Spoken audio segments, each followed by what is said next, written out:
அனைவருக்கும் வணக்கம்.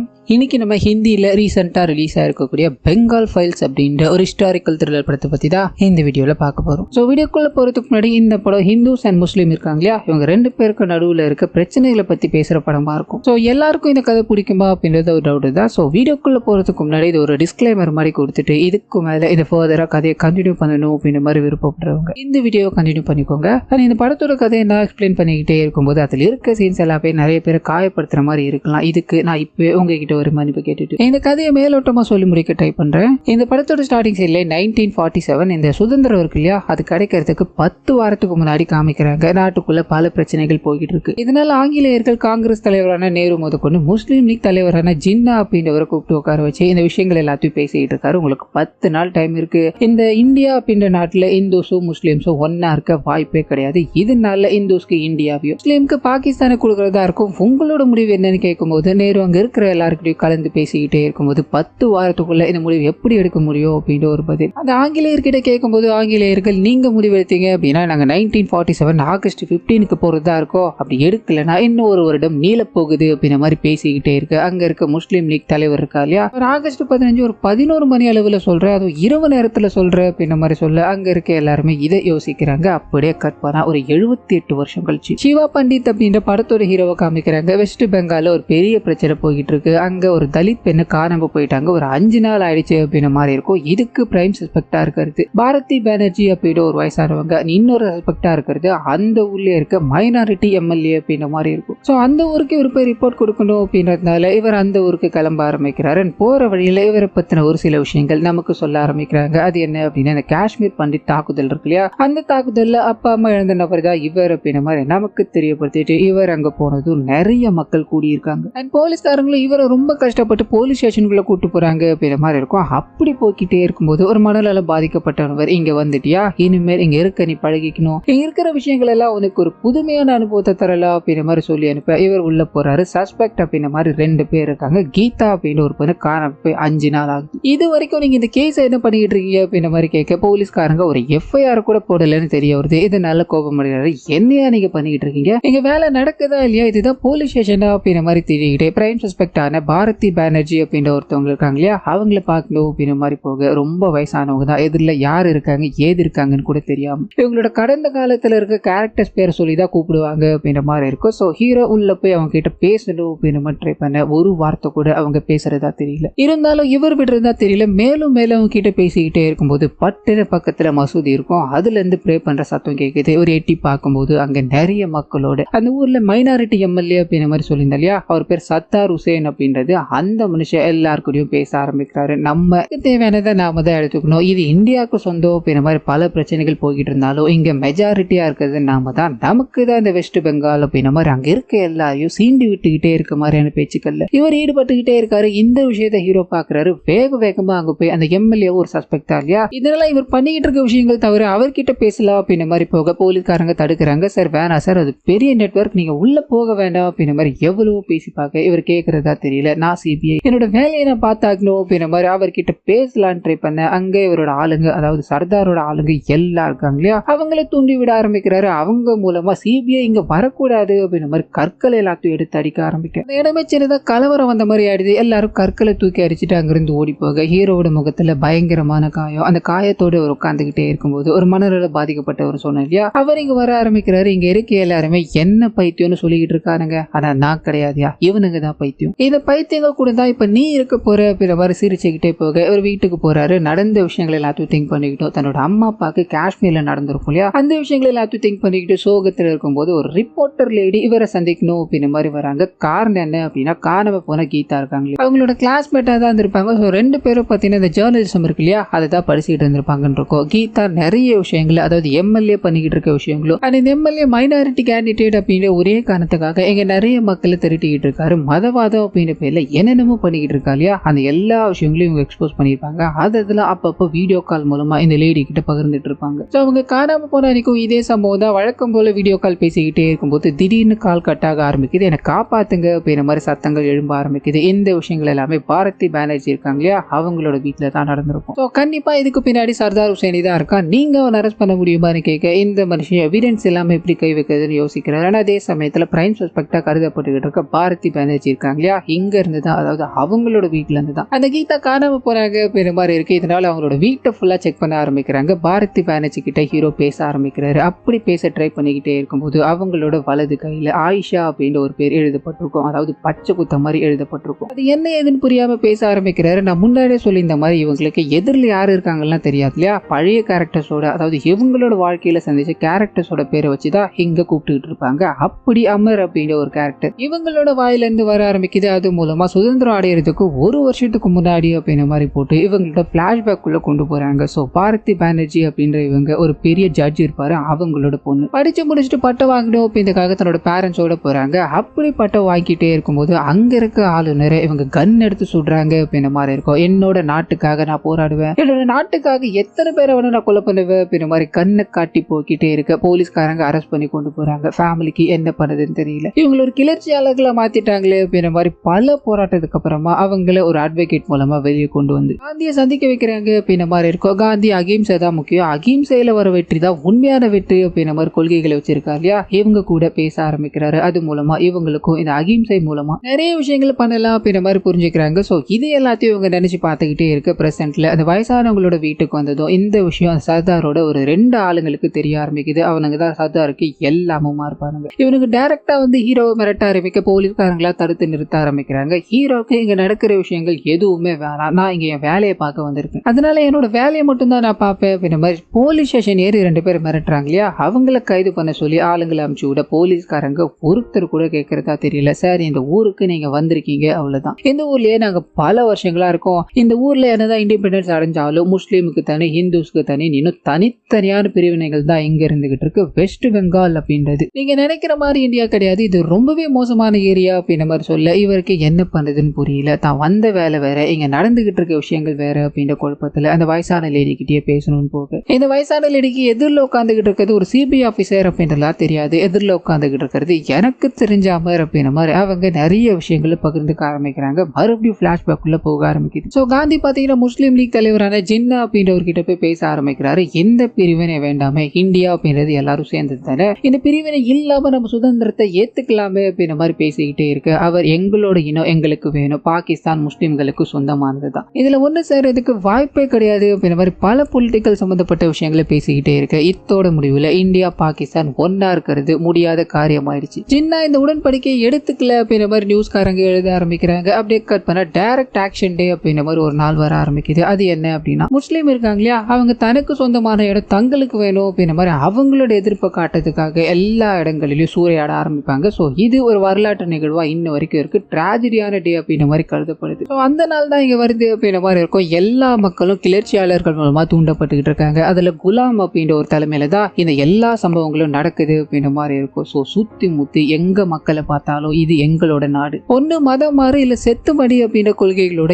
எல்லாரையும் கொலை பண்ணிக்கிட்டு இருக்காங்க அப்படின்ற மாதிரி இருக்கும். ஸோ பாரதி தான் கண்ணு முன்னாடி நிறைய பேர் இறந்து போறதை பார்த்துக்கிட்டே இருக்க ஒண்ணுமே பண்ண முடியல. பயந்து ஓட ஆரம்பிக்கிறாங்க. அப்பா அம்மா கிட்ட போறாங்க. நம்ம இங்க இருந்து தப்பிச்சாக்கணும் அப்படின்ற மாதிரி கார்ல வேகமா போய்கிட்டே இருக்கும்போது பெட்ரோல் இல்லாம நின்று போகுது. இதனால என்ன பண்ணுறதுன்னு தெரியாம ஓடி ஒளிய ஆரம்பிக்கிறாங்க. ஒரு கட்டத்துக்கு மேல இவங்களை தடுக்கணும் அப்படின்னா அதுக்கு ஒரு ஆள் நிக்கணும் அப்படின்ற ஒரு நிலைமை தள்ளப்பட்டுருது. தன்னோட அப்பா இருக்கா இல்லையா, பாரதியோட அப்பா, நான் இந்த ஊர்ல ஜட்ஜா இருந்தேன், நான் சொன்னா அவங்க கேட்பாங்க, நீ போமா நான் உங்களை தடுத்து நிறுத்திக்கிறேன் அப்படின்ற மாதிரி பேச்சுவார்த்தைக்கு போற மாதிரி காமிக்கிறாங்க. எங்க பாரதி தப்பிச்சு ஓடிக்கிட்டே இருக்கும்போது அவங்களும் அவங்க அம்மாவும் ரோட்ல நிறைய பிணங்கள் இருக்கிறத பாக்குறாங்க. அழுதுகிட்டே போறாங்க. ஒரு பெரிய மில்லு மாதிரி இருக்கும், அதுக்குள்ள போய் ஓடி ஒளியலான்னு ட்ரை பண்ண எக்கச்சக்கமான மக்கள் அதுக்குள்ளதான் ஒளிஞ்சுக்கிட்டு இருக்காங்க. மூச்சு விட கூட இடம் இல்லை, குடிக்க கூட ஒரு வாய் தண்ணி இல்லை, அதுல கஷ்டப்பட்டு நின்றுகிட்டு இருக்காங்கன்னு இருக்கும். ஸோ குழந்தை தண்ணி இல்லாம ஒருத்தரோட வேர்வையை குடிச்சுக்கிட்டு இருக்கு அப்படின்ற கஷ்டங்கள் எல்லாத்தையும் எங்க காமிச்சுக்கிட்டே இருக்கு. வெளியில ஒரு 4 பேர் ஓடி வராங்க. ஆனா அவங்களை காப்பாற்றணும் அப்படின்ற மாதிரி உள்ள பாரதி துடிச்சுக்கிட்டே இருக்க மத்த யாருமே கதவை திறக்கிற மாதிரி தெரியல. ஐயா நம்ம இவ்வளவு பேர் இருக்கோம், வெளியில மிஞ்சி போனா ஒரு 100 ஆட்கள் தான் இருப்பாங்க, அவங்களை சமாளிச்சிடலாயா, தடுத்து நிறுத்தலாயான்னு சொல்லி பார்க்க யாரும் கேட்கறதா தெரியல, கதவை திறக்கிறதா தெரியல. வெளியில உயிருக்காக போராடி வந்த 4 பேர் இருக்காங்க இல்லையா, அவங்க 4 பேரையும் வைக்கோலால எரிச்சு கொலை பண்றாங்க. ஆனா அவங்க துடிக்க எரிஞ்சு போறத பாரதி பார்த்து கண் கலங்கிக்கிட்டே இருக்கும்போது மில்லுக்குள்ள ஆள் இருக்காங்க அப்படின்னு தெரிஞ்சுட்டு மில்லு மொத்தத்தையும் தீய வச்சுட்டு போக என்ன பண்றதுன்னு தெரியாம ஏற்கனவே மூச்சு விட முடியாம இருந்தவங்க இதுல மூச்சு திணறி செத்துக்கிட்டு இருக்காங்க அப்படின்ற மாதிரி இருக்கும். அதையும் தாண்டி ஒரு நபர் அங்க இருக்க ஜன்னல் எல்லாத்தையும் உரைச்சிட்டு ஏணி வழியா தப்பிச்சு போகலான்னு ட்ரை பண்ண பாரதி ஏறிட்டாங்க. பட்டுன்னு பாரதியோட அம்மா ஏறும்போது அந்த ஏணி உடஞ்சி விழுந்து போயிடுது. இவங்களோட சேர்ந்து உள்ளுக்குள்ள இருக்க எல்லாரும் எரிஞ்சுக்கிட்டு இருக்காங்க அப்படின்ற விஷயத்த விஷயத்த பாரதி பாக்குறாங்க. என்ன பண்றதுன்னு புரியாம, காப்பாற்றவும் முடியாம அங்கிருந்து ஓட ஆரம்பிக்கிறாங்க. நிறைய மக்களோட பிணங்கள் இருக்கு. அப்படியே ஓடிக்கிட்டே இருக்கும்போது ஒரு பெரிய சகதிக்குள்ள விழுந்துட்டாங்க அப்படின்ற மாதிரி இருக்கும். கட் பண்ணா இதுக்கு அடுத்த நாள் காலையில சகதின்னு நினைச்சு விழுந்தாங்க இல்லையா, அது சகதி தான். அதுக்குள்ள எக்கச்சக்கமான பிணங்கள் இருக்கு. அந்த பிணத்துக்கு நடுவில் தான் இவங்க மயங்கி கிடக்குறாங்க அப்படின்ற மாதிரி இருக்கும். அப்ப இவங்களை ஒரு சிங் வந்து எழுப்புறாரு. அவரோட பேர் தான் அமர் அப்படின்ற மாதிரி இருக்கும். முழு பேர் அமர்நாத் அப்படின்ற மாதிரி வரும். ஸோ இவங்க அமர் அப்படின்ற மாதிரி இப்போ பிரசன்ட்ல கூப்பிட்டுக்கிட்டு இருக்காங்க இல்லையா, அந்த கேரக்டர் இதுதான் அப்படின்ற மாதிரி நமக்கு இங்க புரிய வச்சுட்டு அவர் தான் இவங்களை காப்பாத்தி கொண்டு போய்கிட்டே இருக்காரு. அண்ட் ஊருக்குள்ள நிறைய பிணங்கள் இருக்கு. அந்த எல்லா பிணங்களையும் பார்த்து பயங்கர கோபம் அடைகிறாரு. திருப்பி அடிக்கல அப்படின்னா இந்த மாதிரி தான் நம்ம வாங்கிக்கிட்டே இருக்க வேண்டியிருக்கோம். நம்ம இன்னைக்கு உயிரோடு இருக்கோம் அப்படின்ற மாதிரி சந்தோஷப்பட வேண்டியதுதான். நம்ம என்னைக்கு இறந்து போறோமோ சண்டை போட்டு இறந்து போகணும் அப்படின்னு ஒரு கொள்கையோட இவங்கள ஒரு இடத்துக்கு கூட்டு போறாரு. அது என்ன இடம் அப்படின்னா, இது நேரம் வரைக்கும் என்ன பிரச்சனை வந்தாலும் இவங்க எதிர்த்து சண்டை போடாம மக்கள் எல்லாருமே அதே மாதிரி தான் பார்த்தாங்க இல்லையா.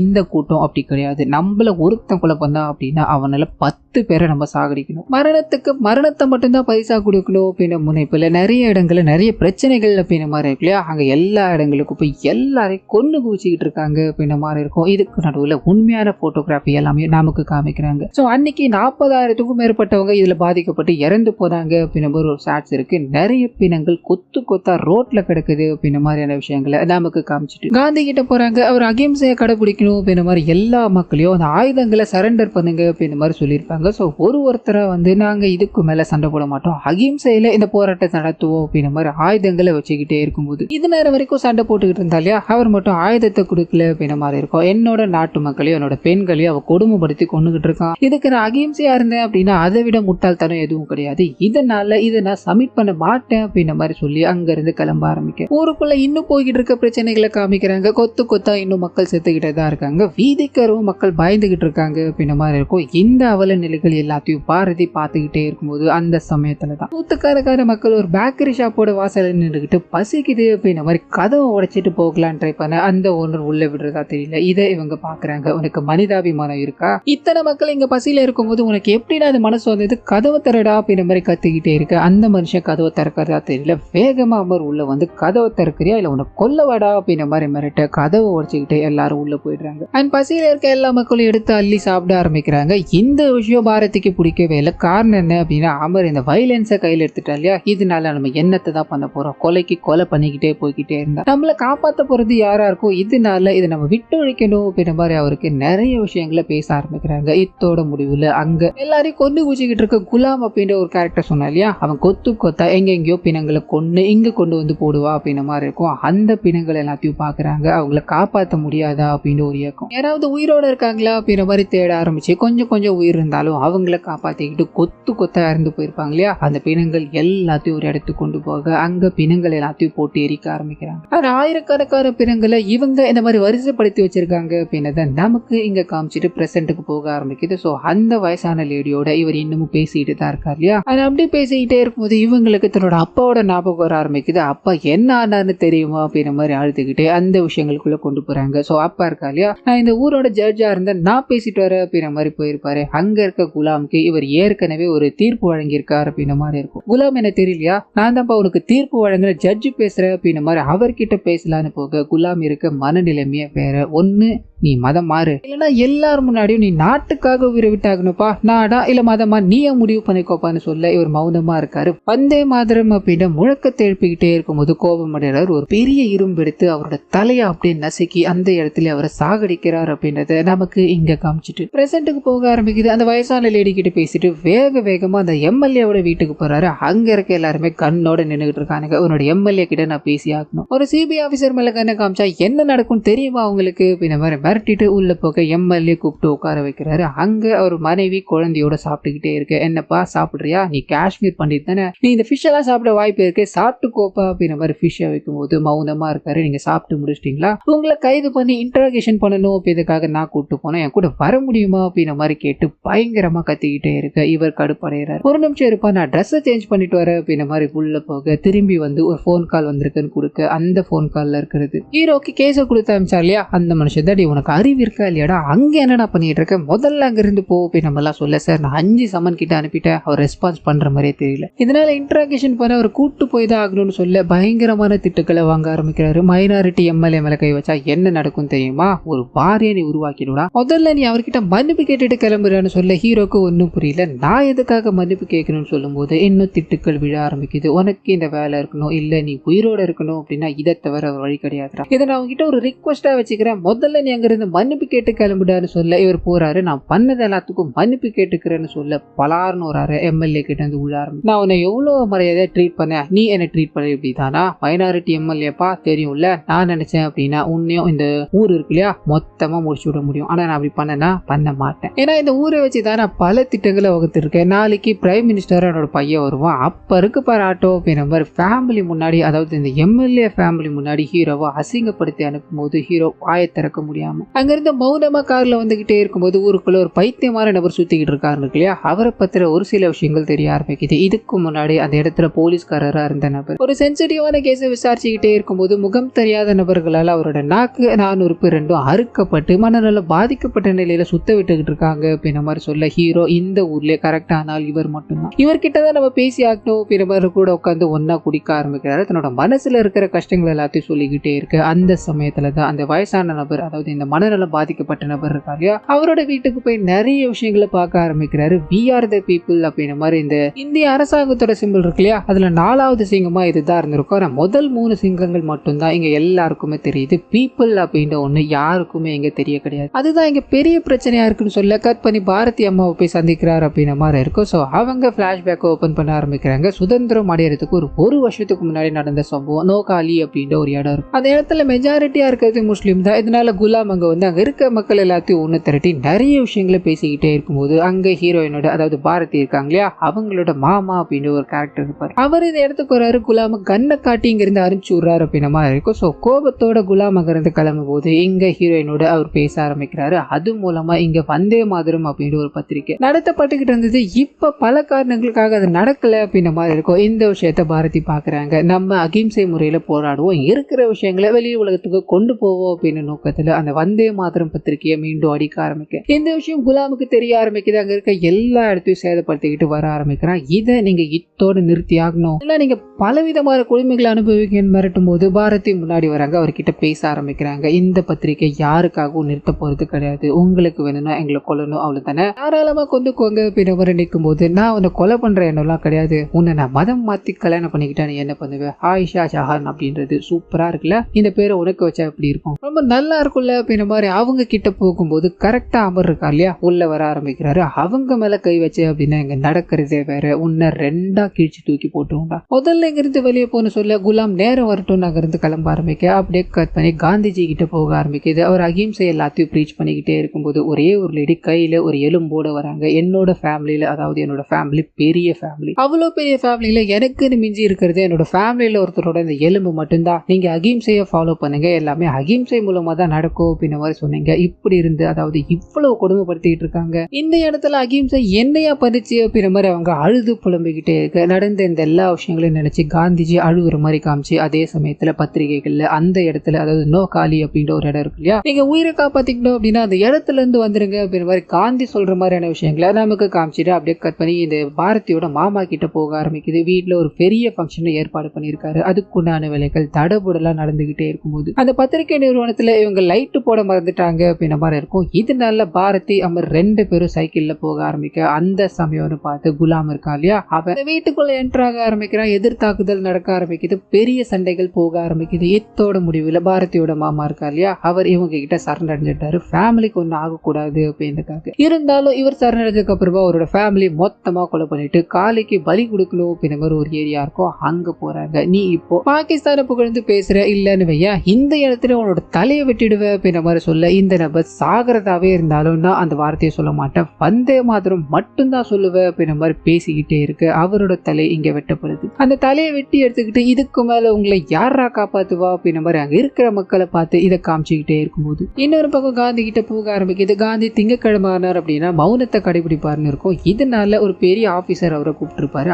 அவர்கிட்ட பேச முடியாம தனக்கு விருப்பப்பட்ட விஷயங்களை நோட்ல எழுதி காமிச்சுக்கிட்டே இருக்கும்போது அந்த மனுஷனும் இந்த சுதந்திரத்தை கொடுக்கணும் அப்படின்ற மாதிரி நாங்க முன் வந்துட்டோம், ஆனா இந்தியா தனியா பாகிஸ்தான் தனியா தான் கொடுக்க போறேன், எனக்கு பல பிரச்சனைகள் இருக்குன்னு சொல்ல காந்தி ஒரே ஒரு முடிவு தான், இந்த பிரிவினை அவருக்கு பிடிக்கல, எல்லாம் ஒன்னா இருக்கணும் அப்படின்றது மட்டும்தான். இது அங்க நடக்காது அப்படின்ற மாதிரி தெரிஞ்சு போனதால சோகமா அங்க இருந்து கிளம்ப அதே சமயத்துல ஜின்னா இருக்கா இல்லையா, அவர்கிட்ட இந்த கேள்விகளை கேட்கும் போது அவருக்கு பாகிஸ்தான் அப்படின்ற ஒரு நாடு வரப்போகுது. அங்க எக்கச்சக்கமான முஸ்லிம் முஸ்லிம்கள் முஸ்லீம்காக ஒரு நாடு இருக்க போகுது அப்படின்னு ஒரு அறிக்கையை கொடுத்துட்டு போக அப்படியே கட் பண்ணி பிரசன்ட்ல காமிக்கிறாங்க. அந்த ஜேர்னலிஸ்ட் இருக்காங்க இல்லையா, காணாம போன கீதா அப்படின்ற லேடி இருக்காங்க இல்லையா, அவங்களோட கிளாஸ்மேட்டான ஒரு முஸ்லீம் பொண்ணை சந்திக்கிறாங்க அப்படின்ற மாதிரி இருக்கும். அவங்க கிட்ட இருந்து ஏதாவது கிடைக்கும் மாதிரி பேசிக்கிட்டே இருக்கும்போது அவங்க நிறைய பொலிட்டிக்கல் சம்பந்தப்பட்ட விஷயங்களை பேச ஆரம்பிக்கிறாங்க. இங்க ஹிந்து முஸ்லீம் அப்படின்ற நிறைய பிரிவினைகள் இருக்கு, இதுக்கு நடுவுல நிறைய பேர் வாழ்ந்துகிட்டு இருக்காங்க, இங்க எங்களால ஒண்ணுமே பண்ண முடியாது, ஏன் போலீஸ் சிபிஐன்னு எவ்வளவு பேர் வந்தாலும் இங்க ஒன்னும் நடக்கலையோ அப்படின்ற மாதிரி புலவிட்டு போக ஜேர்னலிஸ்ட் ஹீரோ கிட்ட போறாங்க. இதை பத்தின விஷயங்கள் எல்லாத்தையும் பேசிட்டு அவங்களோட மனக்குமுறல்களை சொல்லிட்டு வரும்போது ஹீரோவால இதை தாங்கவே முடியல. நம்ம ஏதாவது ஒரு ஸ்டெப் எடுத்தாகணும் அப்படின்ற மாதிரி எம்எல்ஏவோட ரைட் ஹேண்ட்ஸ் இருக்காங்க இல்லையா, அவங்கள போட்டு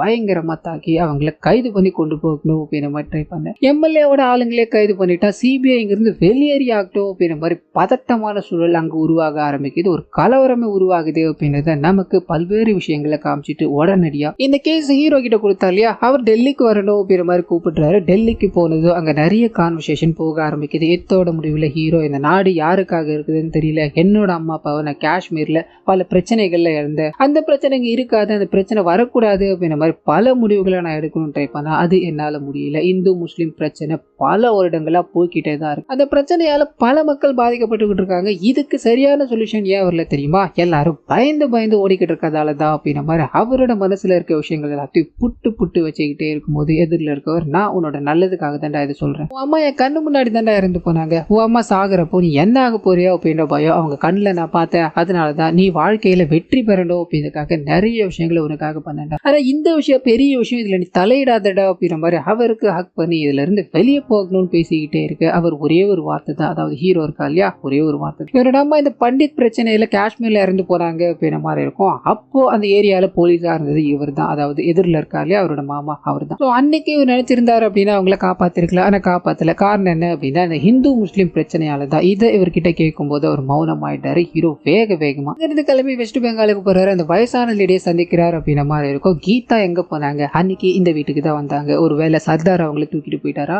இதை நீங்க சொன்னா மட்டும்தான் என்னால உதவி பண்ண முடியும் அப்படின்ற மாதிரி அவங்க கிட்ட பயங்கரமா கத்திக்கிட்டே இருக்கும்போது அழ ஆரம்பிக்கிறாங்க. அமர் அமர் அப்படின்ற மாதிரி அவரோட பேரை சொல்லி பேசிக்கிட்டே இருக்கும்போது பிளாஷ்பேக் ஓப்பன் ஆக ஆரம்பிக்குது. ஸோ இந்தியாவுக்கு இண்டிபெண்டன்ஸ் நடுராத்திரி கொடுத்துட்டாங்க, எல்லா மக்களும் ஆங்கிலேயர்கள் வெளியே போறாங்க அப்படின்ற சந்தோஷத்துல இருக்காங்க. இந்தியா பாகிஸ்தான் அப்படின்ற பிரிவினையோட இந்த சம்பவம் நடந்திருக்கு. இருந்தாலும் இந்த சைடு பாரதி அண்ட் கூட இருக்க மாதிரி சந்தோஷமா தான் இருக்காங்க. இனிமேலாச்சு இந்தியா யாருக்கும் அடங்கி இல்லாம ஒரு சுதந்திர நாடா இருக்க போகுது அப்படின்ற சந்தோஷத்துல இருக்கும்போது குலாம் இருக்கா இல்லையா, அந்த இடத்துக்கு தன்னோட ஆளுங்களோட வர ஆரம்பிக்கிறான். கல்ல பிற எல்லாரையும் சுட்டு கொலை பண்ணிக்கிட்டே இருக்கு. இதுல அமர் இருக்காரு, அவரும் பாரதியும் மாட்டிக்கிறாங்க. பாரதியை பயங்கரமா கொடுமைப்படுத்த ஆரம்பிக்கிறாரு. அவங்களோட ஆடைகள் எல்லாத்தையும் கிழிச்சு இந்த இடத்துல அவங்கள பாரபங்கப்படுத்திக்கிட்டே இருக்கு. இந்த சைடு அமர் இருக்காரு, ஆமா நீ அன்னைக்கு என்ன ஒண்ணு சொன்ன இல்லையா, ரெண்டா கிழிச்சிருவேன்னு, இன்னைக்கு நான் அதை பண்ணி பார்க்கலான்னு இருக்கேன்டா அப்படின்ற மாதிரி இவரோட ரெண்டு கை இருக்கு இல்லையா, ஒரு கை ஒரு கயிறு கட்டி புல்லட்ல, இன்னொரு கை கயிறு கட்டி இன்னொரு புல்லட்ல இவரை லாக் பண்ணி வச்சுட்டு, இன்னைக்கு நீங்க வந்தே மாதரத்தை தாண்டி எங்களோட மதத்தை பத்தி தான் நீங்க பேசியாகணும், அப்படி பேசலன்னா நீ சாகடிக்கப்படுவ அப்படின்ற மாதிரி அமரை மிரட்டிட்டு ஹீரோயின் கிட்ட போறாரு, அதாவது பாரதி கிட்ட போறாரு.